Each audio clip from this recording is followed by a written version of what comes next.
आप कौन हैं ये डिफाइन तब करेगा कि आप किन लोगों के बीच में रहते हैं।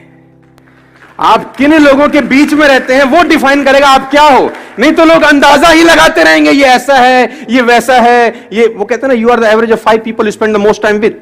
आप उन 5 लोगों का एवरेज होते हैं जिनके साथ आप जीवन बिताते हैं। दोस्तों, मैं आपको बताना चाहूंगा, फ्रॉम द लास्ट 15-16 ईयर जो भी मैंने अचीवमेंट अपनी लाइफ में छोटा मोटा किया है, from a scooter to S class Mercedes, मैं इसलिए बता रहा हूं क्योंकि ये एक ऐसी हैबिट है जो अगर आप डेवलप कर सके, और वो है अच्छी संगत की हैबिट। देखो, आप कुछ भी कंट्रोल कर सकते हो, लेकिन थॉट्स कंट्रोल करना बड़ा इंपॉसिबल काम होता है यार। कौन आदमी आपके कान में आके क्या बोल देगा, उससे आप कितना बर्बाद हो सकते हो, इसकी कल्पना आप कभी नहीं कर पाओगे। खाने में इलाज का जहर, खाने में अगर कोई जहर मिला दे ना, उसका इलाज होता है, लेकिन कान में कोई जहर मिला दे दोस्त, उसका इलाज कभी नहीं हो सकता। तो आपको जो दूसरा हैबिट डेवलप करना है एज एंटरप्रेन्योर और एज अ ह्यूमन बीइंग, और कुछ भी आप समझिए, वो है कि आपके आसपास का जो सर्कल होना चाहिए, जो संगत होनी चाहिए ना, वो शानदार लोगों की होनी चाहिए। और अगर शानदार लोग नहीं मिल रहे तो बेटर है कि आप अकेले रहिए। और ये एक ऐसी क्वालिटी है, अगर आप डेवलप कर सके तो आपको कहीं से कहीं तक पहुंचा सकती है। आपकी संगत डिसाइड करती है आपका फ्यूचर क्या होगा। मैं आपको बता दूं, अगर आपके ग्रुप में 8 लोग हैं जो फिटनेस को लेकर बड़े जिज्ञासु हैं और फिटनेस को लेकर बड़े मोटिवेटेड रहते हैं, मैं गारंटी के साथ कह सकता हूं आपका पेट निकला ही नहीं होगा। चैलेंज है। और लेकिन अगर आपकी संगत में सब रहते हैं आड़े टेढ़े, आपका भी 15-20 दिन बाद हाल वही होने वाला है।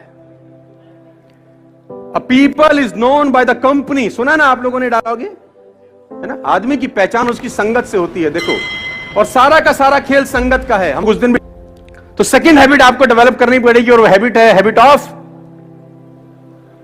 Good company. और देखो, बैड कंपनी आपको नुकसान करेगी। अब पता कैसे चलेगा गुड है कि बैड? बड़ा अच्छा क्वेश्चन है ये, किसी ने मुझसे पूछा। अब किसी के माथे पे लिखा होगा गुड है, मैं आपको बता देता हूं, बड़ा सिंपल फिलॉसफी है। जिन लोगों के बीच में बैठ के, जिन लोगों के बीच में बैठ के आपको बड़े ड्रीम्स, बड़े विजन्स और रात को नींद ना आने वाली कहानियां बनती हैं, वो कंपनी आपके लिए परफेक्ट है। जिन लोगों के बीच में आप अनकंफर्टेबल रहते हैं, जिन लोगों के बीच में आप अनकंफर्टेबल रहते हैं, वो कंपनी आपके लिए परफेक्ट है। जिन लोगों के बीच में आप कंफर्टेबल हैं, वो कंपनी आपके लिए परफेक्ट नहीं है, क्योंकि आगे बढ़ने के लिए आपको अनकंफर्टेबल जोन में जाना ही होगा। उस जोन में कभी मत रहिए जहां आप कंफर्टेबल हैं, क्योंकि सफलता और कंफर्टेबिलिटी का आपस में कोई मिलान नहीं है। सफल वही व्यक्ति होगा जो जिंदगी में अनकंफर्टेबल रहा है। You are the average of 5 people you spend the most time with, number 1। Number 2, कभी भी अपनी लाइफ में अंदर आप एंटरप्रेन्योर हैं, आप धंधा करेंगे, आपके कंपटीशन में भी बतेरे सारे लोग आएंगे। कभी भी एक बात गांठ बांध लीजिए, किसी भी सफल आदमी की बुराई मत करना अपनी जिंदगी में, आप फेल हो जाएंगे सर। मैं आपको अपना एक्सपीरियंस बता रहा हूं फ्रॉम द लास्ट 15-16 ईयर्स। कभी भी सफल आदमी की बुराई मत करना, क्योंकि आप बुराई सफल आदमी की नहीं कर रहे होते, उसकी सफलता की कर रहे होते हैं। हेलो, आप बुराई किसकी कर रहे होते हैं? सफलता की। और सफलता सुन रही होती कि मुझे बजा रहा है ये,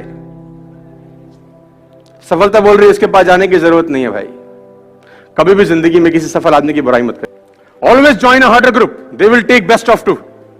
हमेशा हार्ड ग्रुप में ही रहिएगा सर। आप उस ग्रुप में रहिए जो आपसे हार्ड निकलवा सके। वो स्मार्टर ग्रुप में मत रहिए कि जहां आप सबसे स्मार्ट हो। देखिए, बड़ा सिंपल फिलॉसफी है। आप अगर 5 लोगों के नेटवर्क में रहते हैं और आप सबसे ज्यादा पैसा कमाने वाले हैं उन 5 लोगों में, अगर आप 5 लोगों के बीच में रहते हैं और आप उन 5 लोगों में सबसे ज्यादा पैसा कमाने वाले हैं और सबसे ज्यादा नॉलेज कमाने वाले हैं, तो उस ग्रुप को तत्काल छोड़ दीजिए, क्योंकि वो लोग आपका फायदा उठा रहे हैं, आपका नुकसान हो रहा है।